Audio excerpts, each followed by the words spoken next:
Hi, everyone, and welcome. My name is Heather Lloyd Martin. I am the CEO of SuccessWorks, and thank you so much for joining me today for the latest installment of SEO copywriting tips. Today, we're going to talk about how to write a killer homepage.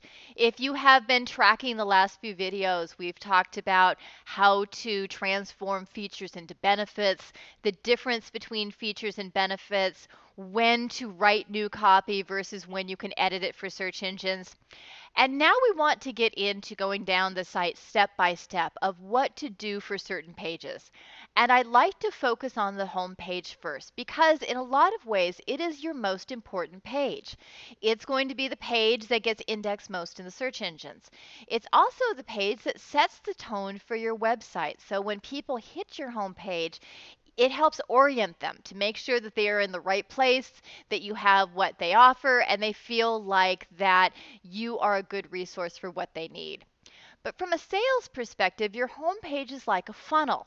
That once people come into that homepage, assuming they're coming directly into your homepage, either from the search engines or possibly a link or anything that you've done in offline marketing, you want people to hit that page and immediately know where to go next. So it helps segment your target audience and get them moving around your site. You don't want them to stop at your homepage, you want them to move around. So let's talk about some things that are great to have on your homepage and things that are not so hot. And I have definitely seen both the great and the not so hot homepages out there. And there are some really good tried and true tips of what to do and what to avoid. First is overarching benefit statements are great for the homepage of what your company can do for your target audience. Again, very overarching. You don't need to go into specifics. And what to avoid actually is including every benefit you have on the homepage. There's other places where you can sprinkle those benefit statements. For example, a specific service-oriented benefit might fit best on that services page. Same with products. So think of, again, your homepage is setting the tone, and that's why overarching benefit statements are good, as well as your general overarching key phrases of whatever would apply for your site. One of the biggest mistakes that I see sites of all types make, whether B2B or B2C, is they try to list every single keyword they have on the homepage somewhere, thinking that's going to help them with the search engines. And it doesn't. If anything, it starts to dilute your key phrase relevancy. So instead of doing that, just focus on your general overarching ones. And if you have, like a lot of companies have, all those key phrases there in the footer of where they're not really adding any value, they might not even be linked, they're just there in order for the search engine to find it, you can probably let that go and delete it. It's probably not helping you. Another thing that's good are intelligent product and service links into main sections. Again, your homepage is like a funnel. You want people to reach that homepage and know where to go next. You do not want to link to every product or service that you offer. There are many sites that do this. I call them linkorama websites where there are 25, 50 links on a homepage taking people to different sections and different pages.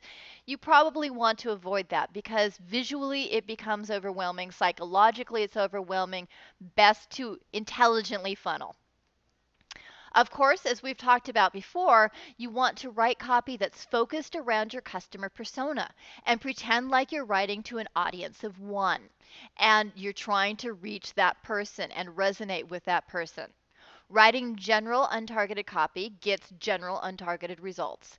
So one of the fast ways people can increase their conversion rates is changing up their copy and making sure that their copy is very, very specific for that target audience. You might have multiple personas, that's okay too. And you can come up with a structure of how to reach all those people on your homepage and then funnel them into perhaps vertical specific landing pages. The homepage is great for previews.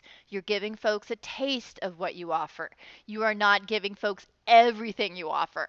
Another place that I see good homepages go bad is you'll have a homepage that's like 1,500 words where it'll have mission statements about the company, person's pet peeves about particular things.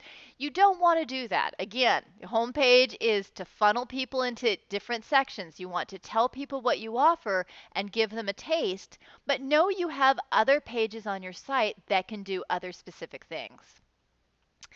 A fantastic benefit-oriented title is important. We've talked about the importance of a clickable title. As so-so title that's stuffed with key phrases, probably not going to be as effective for you. So a lot of what we're talking about today is focused on the actual page copy, but I want to remind folks to match that with a really spectacular title as well. And finally, something that you always want to do is get to the point. And this kind of follows along with telling your entire story. Uh, it's really good when you can ruthlessly edit your content. If you can say something in 5 words, you don't need to wax poetic and write 50 words about it. It's not going to help you with the search engines, and it makes your content harder to read. So if you find yourself looking at your content and thinking, gee, why aren't I getting to the point? What is it that I'm offering? Or you have customers saying, I've been reading your homepage and I couldn't quite figure out what you have to offer, so I wanted to call. That's a really good indication that perhaps you should rewrite your homepage copy and get to the point more quickly in order to capture those folks that are coming to that page. So that talks about the home page. Of course, there are products and service pages that are also important. And what info should you have on those? We'll be talking about that next week. So thank you so much for joining me today. Of course, as always, if you have any questions, you have additional SEO copywriting or content marketing issues or need training, please contact me. You can also sign up for my blog. It is released. We have a newsletter every Tuesday, and you can sign up on the site or by going directly to that link. So again, thank you very much, everyone, and I look forward to chatting with you on a future call. Take care.